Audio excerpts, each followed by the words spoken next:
Hey guys! So sa video na to, gagawa tayo ng full review ng Wix website builder. Kung hindi pa kayo familiar sa Wix, it's one of the best at pinakasikat na website builder ngayon. At actually sa mga nakaraang taon, sobrang nag-improve ang website builder nila. Mula basic hanggang naging full-fledged at napakabisang builder. Sa video na to, pag-uusapan natin ng pros, cons, kung para kanino ito, pricing, pati mga cool features na makikita nyo sa Wix. And yeah, kung dadalawang isip kayo kung gagamit kayo ng Wix, sobrang informative ng video na to para sa inyo. Kaya tapusin nyo hanggang dulo. So ngayon, hindi tayo magbibuild ng website gamit ang Wix sa video na to. Pero maglalagay kami ng link ng ibang video sa description kung gusto nyo ng step-by-step tutorial. Review lang to para makita nyo kung Wix ba ang tamang platform para sa inyo. At kung gusto nyo i-support yung channel namin at mag-sign up for Wix, may link din dyan sa baba. So yeah, simulan na natin. Una, masasabi kong oo, ang ganda ng Wix. Isa to sa mga best website builders ngayon. Lalo na kung gusto mo ng professional looking website ng mabilisan at hindi na kailangan mag-aral ng web development. Siguro pinapanood mo tong video kasi nagde-decide ka between Wix at iba pang website builder o WordPress. Masasabi ko na oo, maraming magandang function ng WordPress kaso kasi medyo komplikado gamitin. Maraming kailangan pag-aralan. Para sa maraming beginners, nakaka-frustrate kasi ang tagal ng proseso. Kaya dumidiretso na lang sila sa website builder tulad ng Wix. Hindi cheap na platform ang Wix pero masasabi ko na isa to sa most premium website builder na makikita mo. So ngayon, pag-usapan natin yung cost, yung mga pricing ng iba't ibang Wix plans. Okay itong sa Wix may free plan sila. Oo, libre, 100%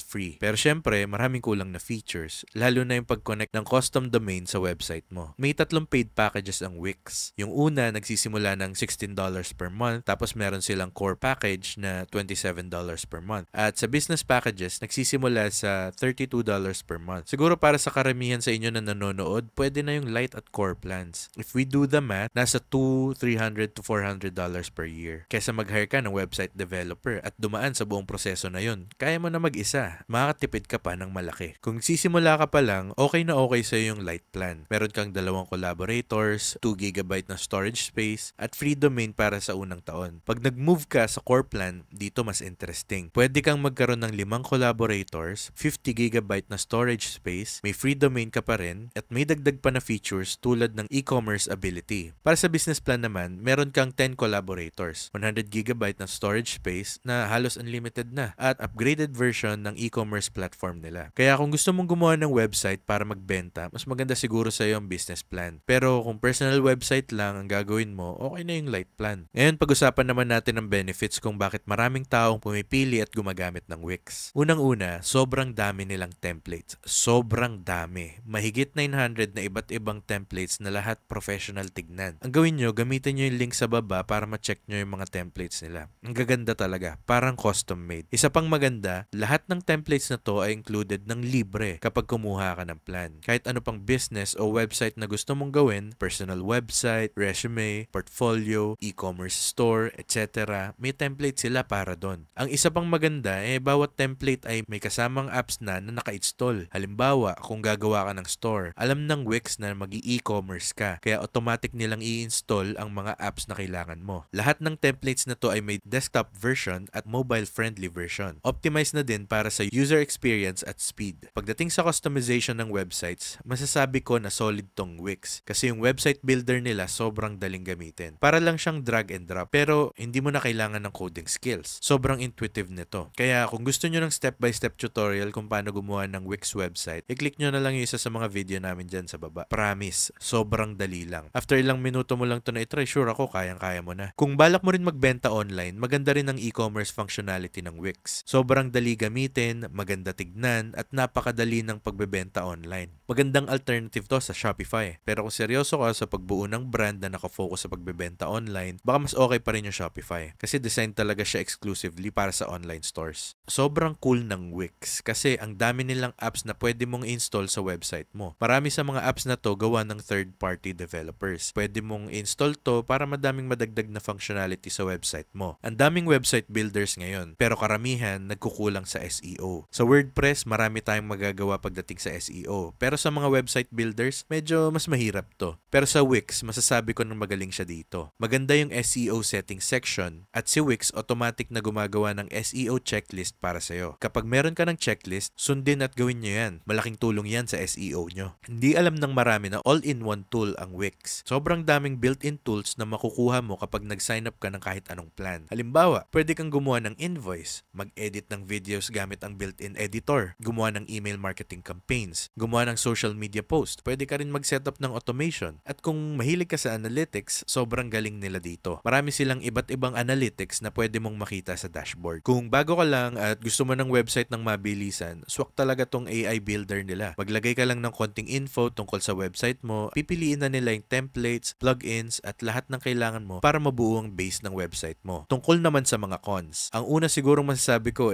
yung presyo, 'di ba? Hindi siya ganun kamura tulad ng ibang website builder. Kunwari, Hostinger. Pero may dahilan kasi kung bakit tumahal. Hindi lang siya simpleng website builder. Advanced at premium website builder siya na maraming professional ang gumagamit. Kaya mas mataas talaga presyo nito kumpara sa ibang website builders. Isa pa sigurong cons ay yung libreng plan na medyo walang kwenta. Oo, pwede kang mag-umpisa ng website mo pero hindi mo magagamit ang custom domain at madami pang features na hindi kasama. Siguro isa to sa mga pwede pa nilang ayusin. Kailangan mo talaga ng paid plan kung gusto mo makakuha ng benefits ng Wix at gumawa ng magandang website. Overall, tingin ko maganda talaga tong website builder na to. Kung unang website mo pa lang o kaya gusto mong gumawa ng website ng business mo or online store, Wix ang magandang option. Pagdating sa mga website builders, baka sila na yung may pinakamaraming features na available. Kaya kung magagamit mo lahat ng tools at functionality na meron ng Wix, siguradong sulit na sulit ka na. Kaya kung gusto nyong itry tong Wix, may link kami dyan sa baba. At yun, sana nakatulong tong review na to para sa inyo. Kung oo, like nyo na lang at subscribe na din para sa iba pang content na katulad nito. Salamat at takit sa susunod na video.